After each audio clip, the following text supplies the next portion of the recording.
आइए अब जानते हैं कि कैसे हुई सदग्रंथ साहिब ग्रंथ की रचना। 3 वर्ष उपरांत दादूपंथी संत गोपाल दास, जो कि वैश्य परिवार से थे, उस गांव में आए तथा संत गरीबदास जी से पूछा, बेटा वो कौन था जिसने तेरा जीवन बर्बाद कर दिया। संत गरीबदास जी ने कहा कि मेरा जीवन बर्बाद नहीं, आबाद कर दिया। संत गरीबदास जी महाराज जी ने वाणी के माध्यम से कहा, अलल पंख अनुराग है, सुन मंडल रहथीर, दास गरीब उधार या मोहे सदगुरु मिले कबीर।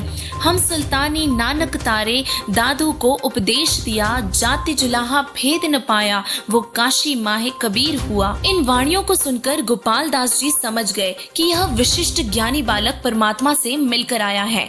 गोपाल दास जी के यह प्रश्न करने पर कि उन्हें कौन मिले थे और कहां लेकर गए थे, इस प्रश्न के उत्तर में 13 वर्षीय तत्वदर्शी संत गरीबदास जी ने उत्तर दिया कि मुझे जिंदा बाबा मिले थे और सतलोक लेकर गए थे, वहाँ स्वयं कबीर साहिब पूर्ण परमात्मा है। ऐसा बोलकर संत गरीबदास जी वहाँ से चले गए। गोपाल दास जी पीछे पीछे चले और गरीबदास जी से नम्र निवेदन किया कि यह ज्ञान लिपिबद्ध करवा दो।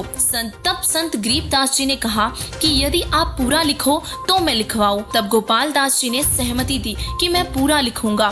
जिसके बाद परमात्मा से प्राप्त तत्वज्ञान को गरीबदास जी के बैरी के बाग में एक झाड़ी के पेड़ के नीचे बैठकर 6 माह तक गोपाल दास जी ने संत गरीबदास जी द्वारा बोली गई वाणियों को पूरा लिखा और इससे श्री ग्रंथ साहिब अमरबोध अमर ग्रंथ की रचना हुई। इस ग्रंथ में कबीर सागर के 7000 शब्द सहित 24,000 शब्द लिखे गए हैं।